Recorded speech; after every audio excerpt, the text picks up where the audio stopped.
Welcome. ভাগ্য রহস্য চ্যানেলে আমি শিবাই দেবনাথ একটা নতুন এপিসোডে চলে আসলাম। আজকে আমরা আলোচনা করব ভাগ্য কী আর ভাগ্য আমাদের জীবনে কিভাবে প্রভাব বিস্তার করে সেই ব্যাপারে আলোচনা করব এই এপিসোডে। তো প্রথমে আমরা জানব যে ভাগ্য কী। দেখুন, যখন কোনো মানুষ বা কোনো প্রাণী বা কোনো জিনিস যখনই তৈরি হচ্ছে বা যখনই জন্মাচ্ছে, তখনই সেই জন্ম টাইম, জন্ম লগ্ন বা জন্মের স্থান অনুযায়ী সেখানে তার একটা ভাগ্য তৈরি হচ্ছে, এবং সেই ভাগ্যটা কিন্তু তখন সে সারা জীবন সেইটাকে বয়ে নিয়ে যাচ্ছে তার লাইফে। এবং লাইফে যখনই কিনা কোনো রকম ভালো বা মন্দ বা যে কোনো ধরনের ঘটনা যখনই ঘটছে, তখন সেটা কিন্তু তার ভাগ্যের সঙ্গে রিলেট করছে। তো এইটাই হচ্ছে জেনারেলি ভাগ্য। এবার ভাগ্যের কর্মফল, ভাগ্যের সঙ্গে কর্মফল যুক্ত থাকে। যখন আমরা ভাগ্যকে বিচার করি, তখন ভাগ্যের সঙ্গে যদি আমরা কোনো কর্মফলকে যদি যুক্ত না করি, তাহলে আমাদের ভাগ্যের কোনো উন্নতি বা অবনতি হওয়া সম্ভব নয়। যখন আমরা নির্লিপ্ত থাকি, যখন আমরা কাজ নিয়ে যখন আমরা কোনো রকমের চেষ্টা যখন করব না, তখন কিন্তু আমাদের ভাগ্য আমাদের সঙ্গে সাথ দেবে না বা আমাদের কাজ করবে না। তা এইবার আমরা ভাগ্যের ব্যাপারটা কী সেটা আমরা জানলাম। এবার ভাগ্য কীভাবে আমাদের লাইফে আমাদের কাজ করে বা আমাদের ওপর ভাগ্যের প্রভাবটা কীভাবে বিস্তার করে। ভাগ্য আমাদের উপর তখনই বিস্তার করে যখন আমরা ভাগ্যে যা ঘটনা ঘটতে পারে বা যেটা ঘটবে তার জন্য যদি আমরা অ্যাকশান নিই বা আমরা যদি তার জন্য কাজ করি। যখনই কোনো বস্তু বা কোনো জিনিস বা কোনো প্রাণী বা কোনো মানুষ যখনই কোনো একটা কাজ করছে, সেই কাজের পেছনে কিছু একটা ভালো, কিছু একটা খারাপ হয়ে থাকে। এবং যখনই ভালো জিনিসটা যখন হয়, তখন আমরা সেখান থেকে অবশ্যই আমরা ভালো রিটার্ন পাই। যখন আমরা খারাপ কিছু করি, তখন আমাদের জন্য খারাপই হতে পারে।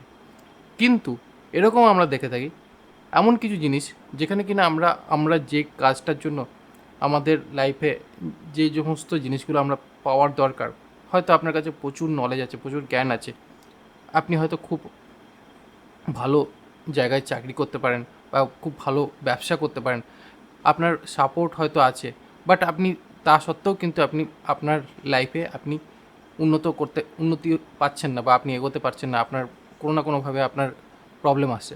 আবার হয়তো এরকমও দেখা যেতে পারে যেখানে আপনি কোনো রকম চেষ্টাই করেননি বা কিছুই করেননি, সেখানে আপনার হঠাৎ করে আপনার ভাগ্য আপনাকে সেই জিনিসগুলো দিয়ে দিচ্ছে। এবার কেন ভাগ্য? ভাগ্য অ্যাকচুয়ালি ব্যাপারটা হচ্ছে কি, এইখানেই কাজ করে ভাগ্য। কারণ বেসিক্যালি কী হচ্ছে, যখনই কিনা আপনি কিছু চেষ্টা করছেন পাওয়ার জন্য, তখন কিন্তু আপনি পাচ্ছেন না। যখন চেষ্টা করছেন না, তখনও পেয়ে যাচ্ছেন। আবার এরকমও হতে পারে অনেকে চেষ্টা করে করে পাচ্ছে, এটাও একটা ভাগ্যের ব্যাপার। তো এই যে জিনিসগুলো, এই জিনিসগুলোকে পরিমাপ করার জন্য আমরা অ্যাস্ট্রোলজির সাহায্য নিয়ে থাকি, এবং অ্যাস্ট্রোলজি বিভিন্ন রকমের হয়ে থাকে। তো অ্যাস্ট্রোলজি মোটামুটি বৈদিক অ্যাস্ট্রোলজি, ওয়েস্টার্ন অ্যাস্ট্রোলজি, এই দু রকম পার্টে মেনলি ভাগ করা যেতে পারে। এছাড়াও বিভিন্ন কান্ট্রিতে বিভিন্ন আলাদা আলাদা টাইপের অ্যাস্ট্রোলজি বিচার করা হয়ে থাকে। তো এইখানে আমরা যখন ভাগ্য বিচার করি বা ভাগ্যের গণনা যখন করি, তখন ভাগ্য গণনার জন্য কিন্তু আমরা বিভিন্ন প্রসেসের মাধ্যমে বা বিভিন্ন পদ্ধতির মাধ্যমে কিন্তু আমরা আমাদের ভাগ্যের ব্যাপারগুলোকে জানতে পারি।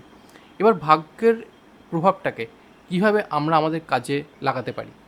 ভাগ্যকে আমরা আমাদের কাজে লাগাবার জন্য কিন্তু আমাদের জানতে হবে ভাগ্য হচ্ছে কী। ভাগ্য ব্যাপারটা হচ্ছে আমাদের লাইফস অফ ইভেন্ট, যেখানে আমাদের প্রত্যেকটা দিনে, প্রত্যেকটা সময়ের জন্য আমরা যে ধরনের অ্যাকশানস বা যে ধরনের কাজ করছি, সেটাই আমাদের ভাগ্যকে আমাদের উন্নতির দিকে নিয়ে যাবে না অবনতির দিকে নিয়ে যাবে, সেটা আমাদের ভাগ্য আমাদের কাজের উপর ডিপেন্ড করছে।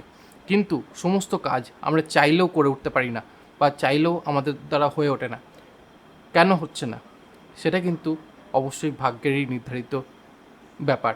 আপনি যতক্ষণ না কিনা আপনি আপনার ভাগ্যের দিকে না তাকাচ্ছেন, ভাগ্য চার্টের ওপর যদি না তাকান, আপনি জানতে পারবেন না যেটা আপনি করতে চাইছেন অথচ আপনি করতে পারছেন না। আপনার মনের থেকে ইচ্ছাই আসছে না, বা আপনি করতে চেয়েও আপনি সেটার দিকে কিছুতেই বসতে পারছেন না। কারণ আপনাকে ভাগ্য সেই জায়গায় আপনাকে আটকাচ্ছে। যেটা আপনি ভাবছেন আমি হয়তো লেজি, মানে আমার কুড়েমি আসছে, সেই কারণে আমি হয়তো করছি না। অ্যাকচুয়ালি আপনার কুড়েমি নেই, ওখানে আপনাকে আপনার ভাগ্য আপনাকে এগোতে দিচ্ছে না। এবার আপনি কে যদি আমি এই কথা বলি, আপনি বলবেন কি এটা কী করে হতে পারে, আমি লেজি তো নই। বা আম, বা আপনি হয়তো ভাবছেন, নিজেকে ডিসাইড করে নিয়েছেন যে আপনি লেজি, কিন্তু অ্যাকচুয়ালি তা নয় কিন্তু। কারণ ভাগ্য কখনো কখনো আপনাকে লেজি বানাচ্ছে, কখনো কখনো এত অ্যাক্টিভ বানাচ্ছে, আপনি নিজেও বুঝতে পারছেন না আমি এত অ্যাক্টিভ কী করে হয়ে গেলাম, বা আমি এত লেজি কী করে হয়ে গেলাম। এগুলো সমস্তই ভাগ্যর খেলা। যখন আপনার লাইফে এই রকম ধরনের ঘটনা ঘটছে, সেটা কিন্তু আপনার নিজের কারণে ঘটছে না, এটার জন্য আপনার ভাগ্য আপনাকে প্রভাবিত করছে। আর এই কারণের জন্য কিন্তু অ্যাস্ট্রোলজি যদি আমরা সাহায্য নিই, তখনই আমরা জানতে পারবো আমাদের লাইফে এই ধরনের ইভেন্টসগুলো কেন ঘটছে, কখন ঘটছে, কী কারণে ঘটছে। দেখুন, আপনাকে যদি প্রত্যেক দিন আপনার রাশিফল যদি আমি বলি, তাহলে হয়তো আপনি বলবেন আমার ভাগ্যে আজকে এই হবে, কালকে ওই হবে, পরশু এই হবে। অ্যাকচুয়ালি তা হয় না, সম্ভব না। কারণ প্রত্যেকটা মানুষ একটা নির্দিষ্ট টাইমে, নির্দিষ্ট সময়, নির্দিষ্ট স্থানে জন্মেছে, এবং সেই কারণে তার ভাগ্য সেইভাবেই তার নির্ধারিত হয়েছে। এবার সেই কারণের জন্য কোনো রাশিফল দিয়ে কিন্তু কোনো লোকের ভাগ্য বিচার করা সম্ভব নয়। হ্যাঁ, অবশ্যই আপনার ভাগ্যের সমস্ত ডেটাগুলো, যে তথ্যগুলো, যেগুলো আপনার জন্ম টাইম বা জন্ম নক্ষত্র বা জন্মের যে প্ল্যানেট, এই সমস্তগুলো নিয়ে যদি আমরা বিচার করি, তখন কিন্তু অবশ্যই আমরা আপনার ভাগ্যের নির্ধারিত জিনিসগুলো বা নির্ধারিত টাইমস অফ ইভেন্টগুলোকে আমরা বিচার করতে পারি। তো এইভাবেই কিন্তু আমাদের ভাগ্য ডিসাইড হয়। পরবর্তী এপিসোডে ভাগ্য বিচারের ব্যাপার নিয়ে আমি অ্যাকচুয়ালি আলোচনা করব। আমি প্রথমে কিছুটা আমার নতুন যেহেতু চ্যানেল, এই চ্যানেলে আমি কী বিষয় কথা বলতে চাইছি, কীভাবে কথা বলতে চাইছি, সেই ব্যাপারটাকে বলবার জন্যই আমি এই ধরনের এপিসোড প্রথমে তৈরি করছি।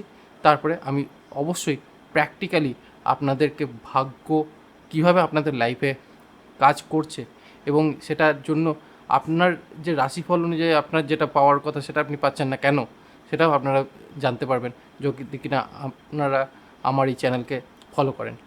আপনি জানবেন এবং আপনি নিজে আপনার ভাগ্যকে বিচার করতে পারবেন যে কখন, কেন, কোন সময়, কিভাবে কি হচ্ছে, কোন ঘটনাটা হওয়ার ছিল, কোন ঘটনাটা হচ্ছে না, এই সমস্ত কিন্তু আপনারা বিচার করতে পারবেন। সে কারণে আমার এই চ্যানেলে সাবস্ক্রাইব করুন, আর ভালো লাগলে ভিডিওটাকে লাইক করুন। কারণ অনেক কিছু টপিক নিয়ে, অনেক সাবজেক্ট নিয়ে, অনেক জিনিস নিয়ে আমি কথাবার্তা বলবো। সেই কারণে আপনাদের আস্তে আস্তে যে সমস্ত টপিকসগুলো নিয়ে আমি আলোচনা করতে থাকবো, সেগুলো আপনাদের ভালো লাগবে। তো আজকের মতন এই অবধি, দেখা হবে পরবর্তী ভিডিওতে।